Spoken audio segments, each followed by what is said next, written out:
decided to keep watch on Lovejoy. Luke and Rebecca are appalled to learn from Sean that Clee and Jack may have fallen into the hands of the bushrangers. 2 children are missing, man. And we're asking you to help us find them. Luke, hitherto a man of peace, warns Mr. Lovejoy that he will hold him accountable for any harm that may come to Jack and Clee. We can look after ourselves, but if you or those bushrangers harm just one hair of my son or his friend, I'll tear your limbs from your body. The tormented parents search for the missing children, but their efforts prove fruitless. Jack! Jack! Where is she? Clee manages to escape from Bones and Ernest. I've come to take my son home. You stay still or the kid comes in. Luke rescues Jack from the villains.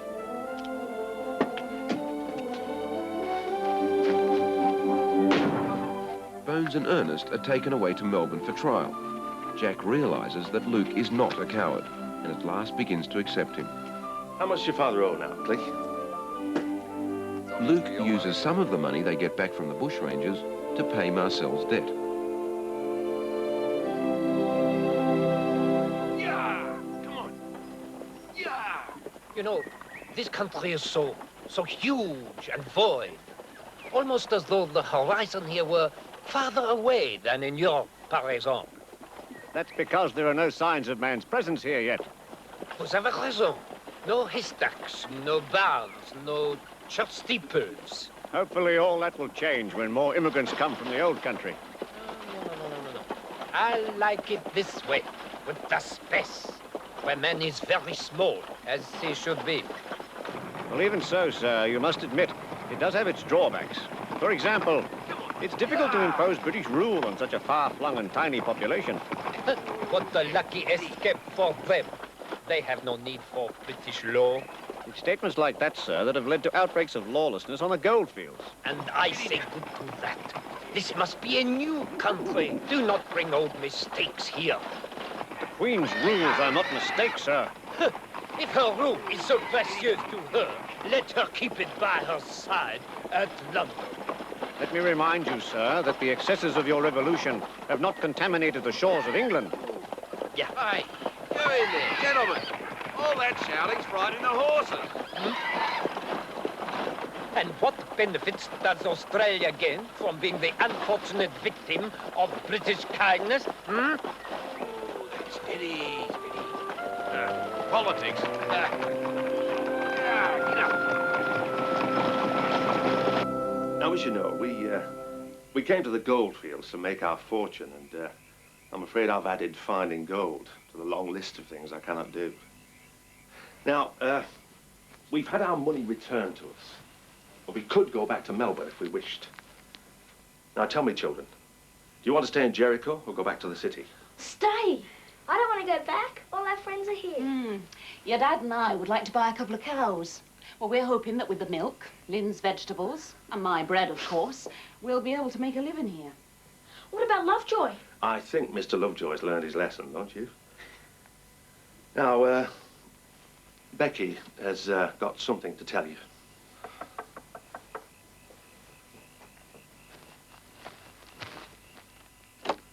Bonjour, c'est moi.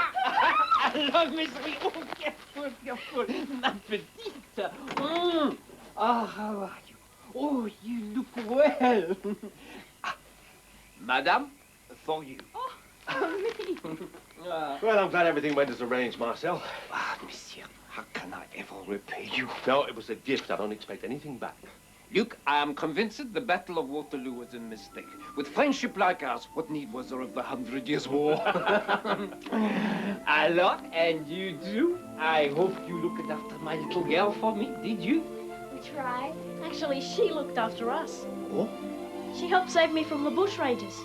Bushrangers? What is this? Qu'est-ce que c'est? It is a long story, Papa. Eh bien, viens ici. Tell me all of it, and do not leave out a thing, not a single heartbeat. You tell it, please. Well... Your information was correct. Luke David Greenwood spent 7 years in jail for inciting a riot with malicious wounding. Lucky to escape hanging, I'd say. I thought so. I knew. Thoroughly nasty piece of work. Oddly, his prison report says he was a model prisoner. Oh, well, that's a lie. Wolf in sheep's clothing. Exactly what his game is here. Devoted family man.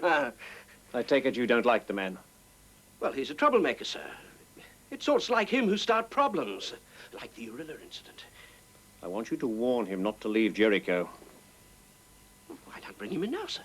I'm sitting in Urilla tomorrow. But shouldn't he be under lock and key? He hasn't been tried yet, Mr. Danks. Now, if you'll excuse me.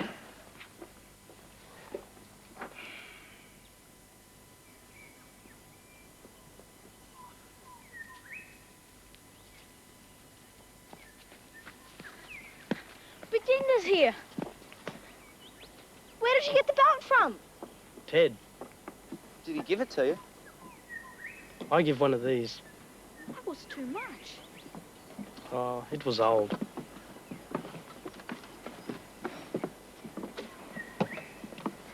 Clay's going back to Melbourne soon. My papa has come back. We have to get back on the road to make a living. Be good to have a rest, though. It's been very busy here. I too going away. Why? Where to? My people have meeting. Too many clayface coming. We can no longer live in a place that is good. Also, the men who have animals. The squatters, sheep farmers. They say we kill their animals. So they shoot one of my tribe. No! We can't do that. We should go to the police. Oh, they do nothing. It's best we go far away into the land. I will stay until Clay leaves.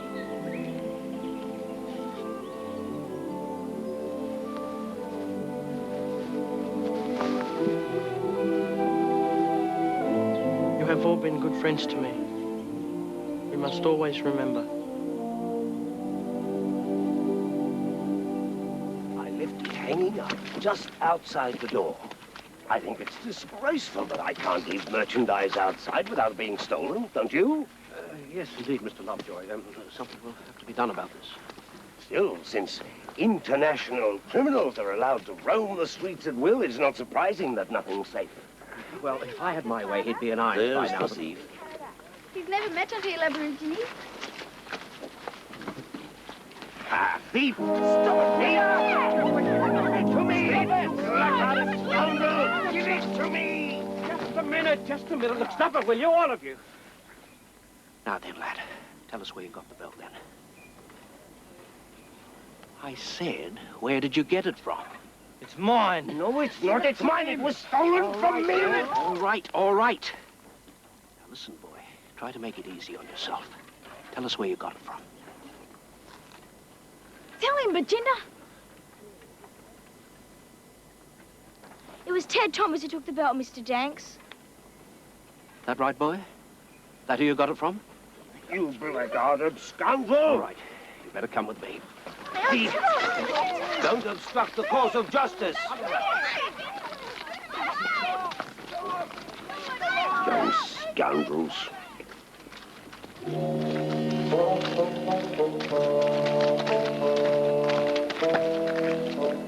been scratched. Virginia, please tell him who it really was. What's wrong with him? I think Danks has hurt his feelings. I'm not thief. If stupid Clayface wants to think I am, then... We've got to find Ted. You've got to wind up Ted. Otherwise, Virginia will really get in trouble. Danks doesn't like Aborigines. I didn't get caught. It wouldn't matter so much if one of us got blamed. It's just that Aborigines get treated really badly. We'll stand by you, Ted. You can be part of our gang. You're not scared, are you, Ted? The roads are getting worse out here, not better. It's the heavy rain that does it, sir. I know that, man. This country will be the death of me. Sir, another case has come up. Something more interesting than expired miners' licenses, I trust. I think so, sir. One of the natives stole a belt from Mr. Lovejoy's store. A belt? Yes, sir. A belt for holding up trousers. I know what they're for. How much is this belt worth? A shilling. Mr. Danks, I haven't travelled 100 miles over the worst road in the world to preside over tuppenny-halfpenny cases. Is that what you devote your time to while those bushrangers rob whom they wish? Can't you see I'm busy, boy?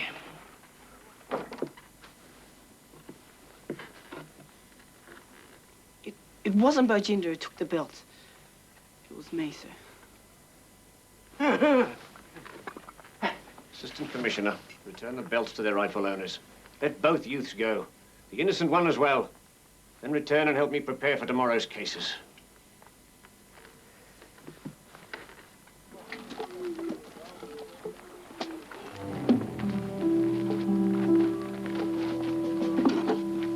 Are you Luke David Greenwood? What? Are you Luke David Greenwood? Well, of course I am, you know that. Please accompany me to the lockup where you will be formally charged. Charged with what? With giving false information to an officer of the Crown. Come with me.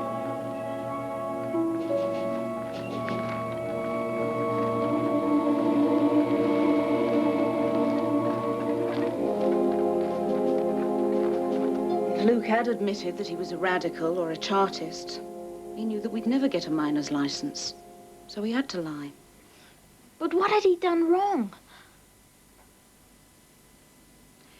When he lived in England, long before I knew him, the owners of the potteries there decided to reduce the workers' wages by 7p a week. Well, the workers couldn't afford to live on 7p less a week. So they went out into the streets to show their anger. Luke went further. He joined with a band of men who destroyed the boilers in the potteries and put them out of action. One night the soldiers were called in. They fired their carbines into the crowd. Luke grabbed a rifle from a nearby soldier, smashed it, and threw it back. 4 other soldiers grabbed Luke and arrested him. He was imprisoned for 7 years. Why didn't he tell us this before?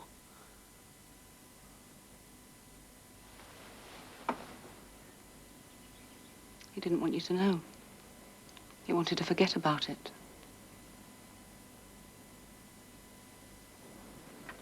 It goes in your favor that you have pleaded guilty, but I still must punish you for flouting the law of the land. I fine you £10 or a month's jail in default. You may step down. I hope you choke on your 10 quid. He just goes down to Melbourne to the governor's bank. Typical British justice! If there's any more of this, I'll conduct the rest of business in closed court. Next case. Would Luke David Greenwood stand before the bench?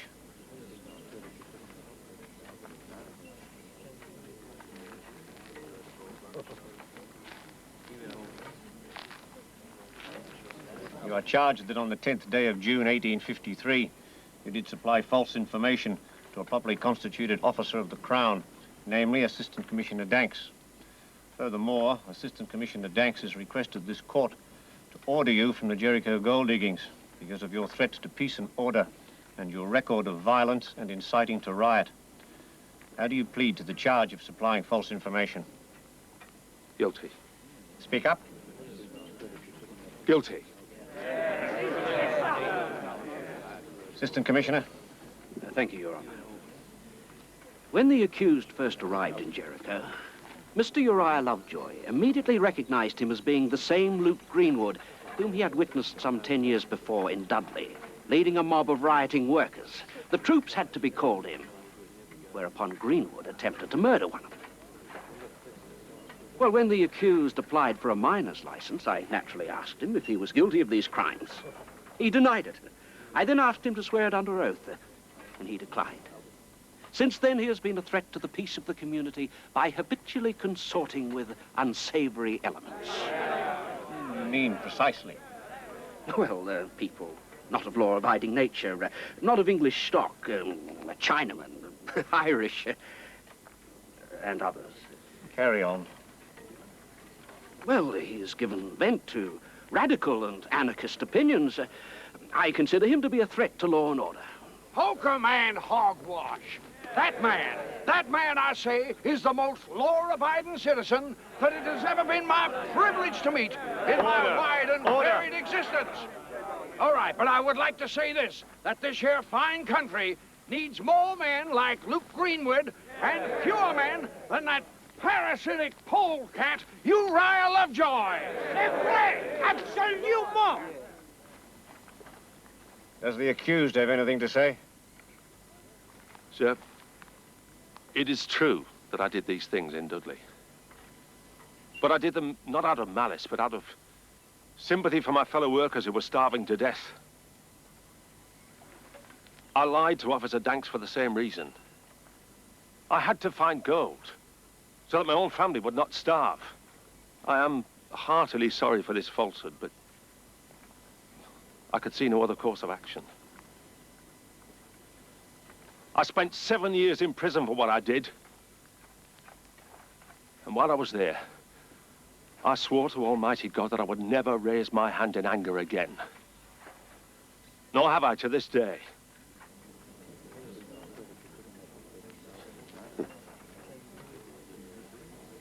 Do we have a character witness who can attest to what Mr. Greenwood declares? Me, sir. Who are you, young man? My name is Jack Greenwood. Your Honor, this boy is a hopeless liar. Pray continue, Master Greenwood.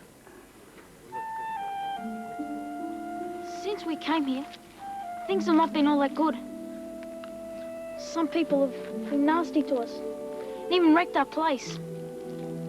A lot of times I wanted to fight back, or even get a gun, but my father wouldn't let me. My father wouldn't even get angry. He said the law would find out who did the evil deeds and would punish them. He's not a violent man. In fact, he's the best father anybody could have. Let him go. What's he done wrong? Don't tell me you're stupid as well as greedy.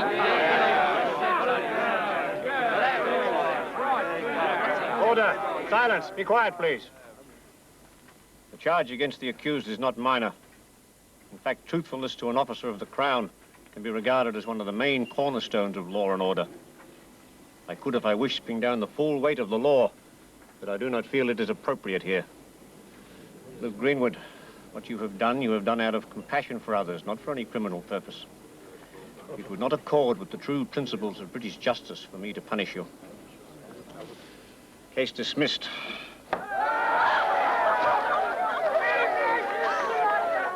Mr. Greenwood, a very lucky man to have such a son. Would that we were all so fortunate.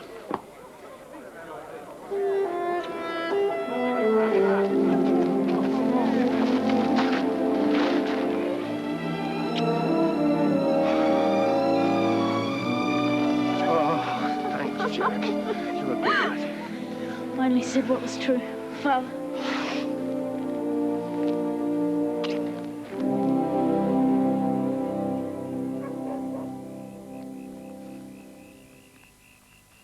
Can we come in, Lin? As always, most welcome. And clean. So honored. I've just come to say goodbye, Lin. I'm leaving for Melbourne tomorrow. I'm so pleased you come to say such. You're right about Father. He used to be different. It is a great gift to change from boy to better man. Many not get better. Will Jacques do you think?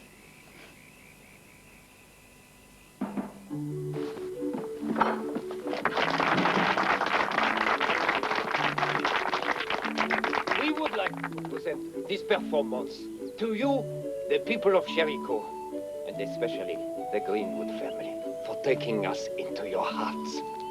Soon, we will be back this way again, and sparing no expense, we shall bring you an even bigger and better show. Eh bien, chérie? Alors.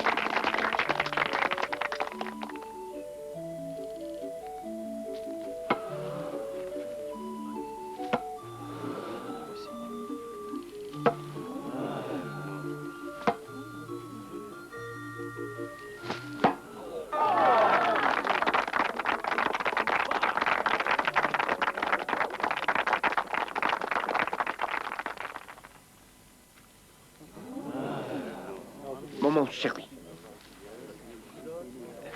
Ladies and gentlemen, I am so sorry, but I must insist upon absolute silence for the concentration. Merci. Mon chéri.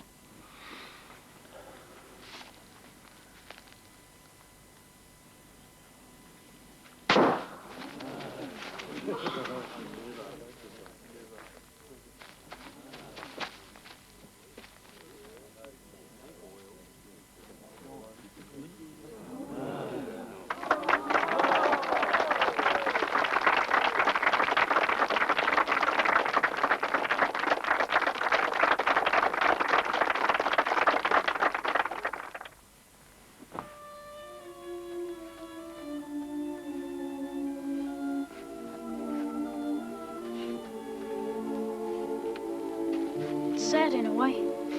What? Everything's over. Nothing is ever over, Jacques. Before we start eating, Rebecca's got an important announcement to make. Early in the new year, Luke and I are going to have a baby. Oh, Mother. Oh, congratulations, Rebecca. Oh. Alors, Luc. Oh, c'est magnifique, n'est-ce pas? Thank you very much, ladies and gentlemen. Ah.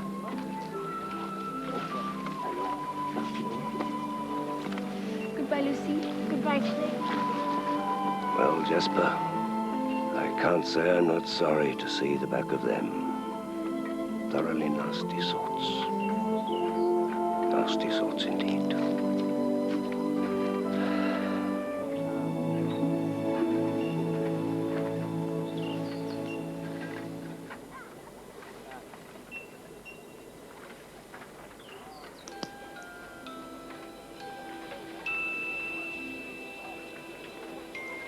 Goodbye, Jacques.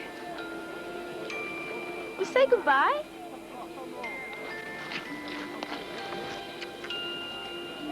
You see?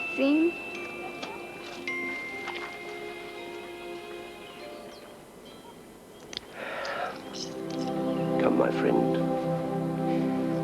Let's go inside. This bright sun is giving your eye a headache.